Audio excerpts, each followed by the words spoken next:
Hello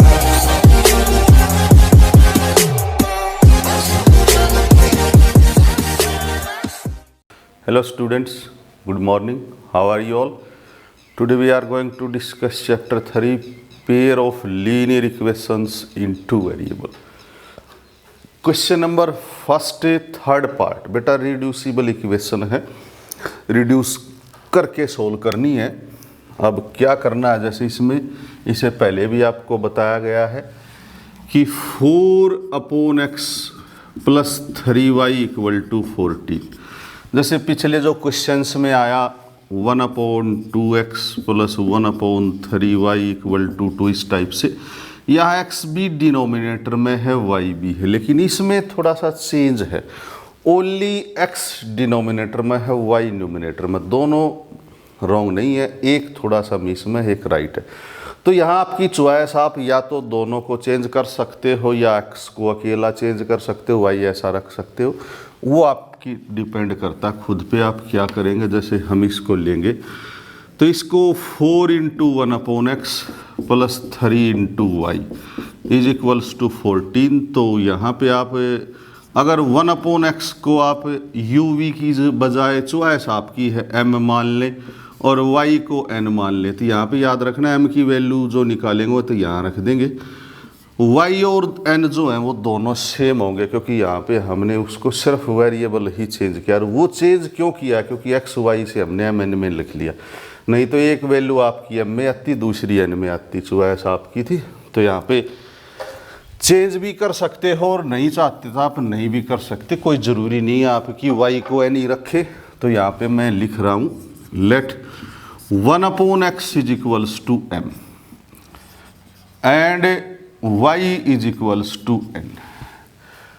1/x को m और y को n रखा, तो ये वाली जो इक्वेशन है वो क्या बनेगी बेटा, वो बनेगी 4m plus 3n is equals to 14, equation number first.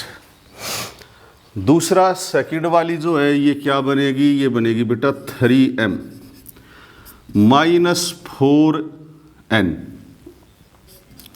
Is equals to 23, equation number 2।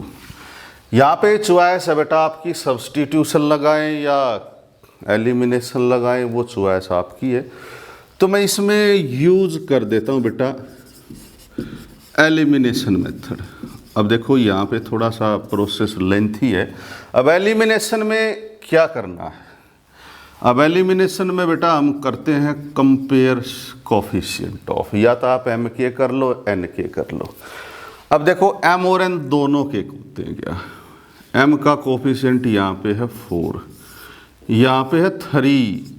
4 और 3 बेटा दोनों कब इकट्ठे होते हैं, सेम नंबर पे। तो 4 और 3 के टेबल में 4 नहीं आता, 4 के में 3 नहीं आता, तो इसका मतलब दोनों 12 पे इकट्ठे होते हैं।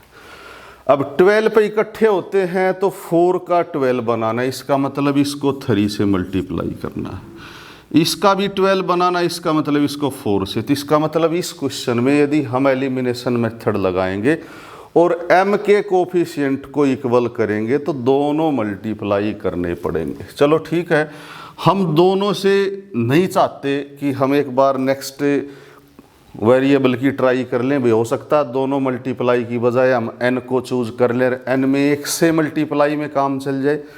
तो थोड़ी देर के लिए हम n की ट्राई भी लेते हैं। n जो है बेटा वो है 3, ये है 4, तो ये भी दोनों डिफरेंट हैं, दोनों किस पे इकट्ठे हैं 12 पे। तो इसको 4 से और इसको 3 से। इसका मतलब इस क्वेश्चन में यदि हम m के कोफिशिएंट को इक्वल करते हैं या फिर n वाले को इक्वल करते हैं, तो बेटा दोनों ही इक्वेशंस को मल्टीप्लाई करना पड़ेगा। तो इसका मतलब अब चॉइस आपकी है, किसी को कर लो, मल्टीप्लाई दोनों ही करने पड़ेंगे दोनों केस में। तो हम क्या करते हैं, फर्स्ट इक्वेशन को 3 से मल्टीप्लाई कर लेते हैं। तो यहाँ पे लिखेंगे multiply equation first by 3 and equation second by 4। First को 3 से, सेकंड को 4 से करना है। अब देखो इसको 3 से मल्टीप्लाई करना है, 3 से कर लो आप। 3 से करेंगे तो इसको 3 से करोगे तो ये बन गया बेटा 12m, 4 × 3 12। इसको 3 से करेंगे तो ये बन गया 9n इज टू 3 से करेंगे तो ये हो गया 42। इक्वेशन नंबर 3 फर्स्ट की तो बन गई 3 इक्वेशन। अब इसको 4 से करना है, 4 से करना है तो 4 से कर लो आप, 12m minus 16n is equals to, इसको 4 से करना है, 4 से यानी कि 23 को 4 से तो बनेगा 12 और 92। ठीक है, तो यहाँ पे है क्या, आप वो देखिए। ये इक्वेशन नंबर क्या करनी है, 4 है। अब इक्वेशन नंबर 4 है, देखो बेटा हमने कंपेयर किए कोफिशिएंट m के, ये भी पॉजिटिव ये भी पॉजिटिव। मैंने बताए थे अगर जो कोफिशिएंट आप कंपेयर करेंगे और सेम साइन के आ जाते हैं तो वो इक्वेशन सब्ट्रैक्ट करनी होती है। तो याद रखना सब्ट्रैक्ट करेंगे हम 3 - 4। अब 3 - 4 को आप सब्ट्रैक्ट करोगे तो क्या क्या बनेगा वो देखो आप, मैं यहाँ पे लिख देता हूँ 12m plus 9n is equals to 42 and 12m minus 16n equal to 92। Subtract में बेटा नीचे वाली इक्वेशन के साइन चेंज हो जाते हैं, याद रखना, नेगेटिव से पॉजिटिव, पॉजिटिव से नेगेटिव, तो 12m से 12m कैंसिल हो गया। 9n प्लस 16n बेटा 25 बन जाता है, और 92 नेगेटिव है 42 पॉजिटिव है तो -50 बच गए इधर से, और n की जो वैल्यू है वो -2 आ गई है बेटा। n की वैल्यू को आप कहीं रख दो, first second third fourth choice आपकी है, तो मैं यहाँ पे लिख दूँ put n is equals to -2 in first में, फर्स्ट में रख रहे हैं हम ये वाली में n को -2, तो ये क्या बनेगा, ये बनेगा 4m, यहाँ पे -2 रख दो आप, -2 का मतलब हो गया -6 equal to 14। 4m is equals to 14 + 6 that is 20। m की वैल्यू आ गई बेटा 5। इस टाइप से m और n दोनों हमने निकाल लिए। m और n निकालने के बाद हमें क्या चाहिए बेटा, x और y चाहिए। क्या क्या माने थे ओरिजिनल कंडीशन में, 1/x को हमने माना था m। अब यहाँ पे आप m की वैल्यू रख दो, 1/x इक्वल टू 5 क्रॉस कर लो, 5x इक्वल टू m और x की वैल्यू आ गई 1/5। इस टाइप से आप सेकंड वाला ले लो, y इक्वल टू n, ये तो बेटा डायरेक्ट है यहाँ से तो रखना है खाली, तो y की वैल्यू आ गई -2। इस टाइप से हमने x और y दोनों फाइंड कर लिए। ये थर्ड पार्ट जो है हो गया है। अभी फोर्थ और इम्पोर्टेंट क्वेश्चन है बेटा, और कोशिश होती है कि एक्सरसाइज से क्वेश्चन आपको एग्जाम में लगभग मिल जाता है। फोर्थ पार्ट जो है वो और बता दूं मैं आपको कैसे होता है इसका। क्वेश्चन नंबर फर्स्ट का fourth part, equations 5/x - y 1/y - 2 equal to 2, 6/x - 1 3/y - 2 equal to 1। अब बेटा हर क्वेश्चन में अलग अलग कंडीशंस आ रही हैं। जैसे फर्स्ट क्वेश्चन में 1/2x 1/3y था, सेकंड में 1/√x 1/√y था, थर्ड में 1/x था, y सेम था। तो यहाँ पे देखो सेम जो पैटर्न होता है उसको माना जाता है। इसमें और इसमें सेम क्या है वो मैं एक बार अलग से बता दूं। जैसे 5/x - 1 और 6/x - 1 दोनों में सेम होगा, वही माना जाएगा। अब इसको आप क्या लिख सकते हो, 5 × 1/x - 1, इसको क्या लिख सकते हो, 6 × 1/x - 1। तो दोनों में सेम क्या है, सेम है बेटा दोनों में 1/x - 1। तो इसका मतलब हम 1/x - 1 को यूँ मानेंगे।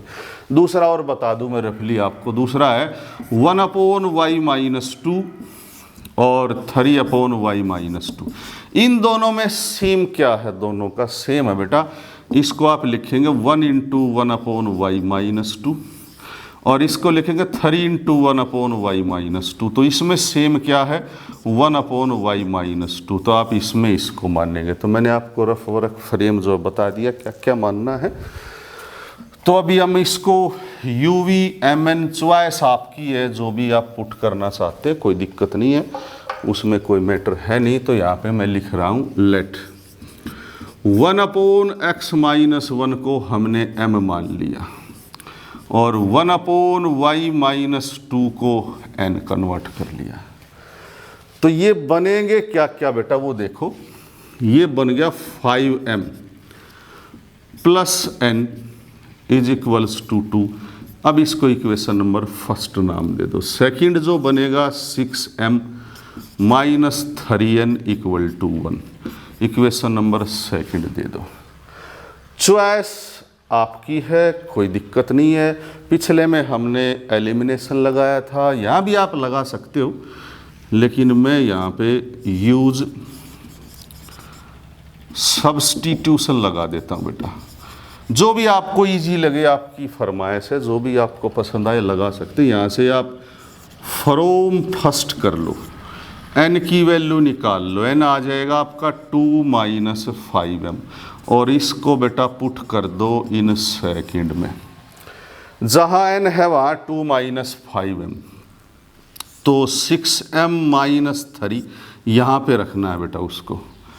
2 - 5m = 1। मल्टीप्लाई कर लो 6m - 6 माइनस माइनस प्लस में आ गया 15m = 1।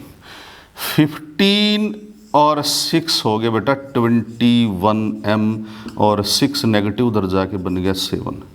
m की वैल्यू आ गई 7/21, दैट इज 1/3। तो इस टाइप से जो m हमें मिल गया 1/3 मिल गया। अब m की वैल्यू को आप फर्स्ट में पुट कर दो, सेकंड में चॉइस आपकी है, तो इसको आप पुट कर लेंगे। फर्स्ट में रख दो आप m की वैल्यू को, तो ये है बेटा 5 × 1/3 5m प्लस n = 2। तो ये आ गया 5/3 प्लस n = 2। ट्रांसपोज में n = 2 - 5/3। तो ये भी जो वैल्यू आपकी आ गई है, जो n = 3, तो हो गया LCM। अब 3 LCM हो गया तो 6 - 5 और ये आ गया आपका ऑल्सो 1/3। तो n भी 1/3 और m भी 1/3। लेकिन हमने माने क्या क्या थे, माने थे बेटा 1/x -1। देखो कहाँ कहाँ थे, जो भी थे ये रे। यानी कि अब वैल्यू जो आप रखेंगे वो क्या क्या आएंगी वो देख लेना भी। यहाँ आ जाओ 1/x - 1 = m है बेटा 1/3। क्रॉस कर लो 3 = x - 1 और x की वैल्यू आ गई बेटा 4। दूसरे में आ जाओ 1/y-2 = 1/3। कराओ क्रॉस मल्टीप्लिकेशन 3 = y-2। इस टाइप से y की वैल्यू आ गई बेटा 4 और 5 और x आ गया 4। ठीक है बेटा, ये फर्स्ट क्वेश्चन का 4th पार्ट है, वो कंप्लीट हो गया है। Okay, thank you.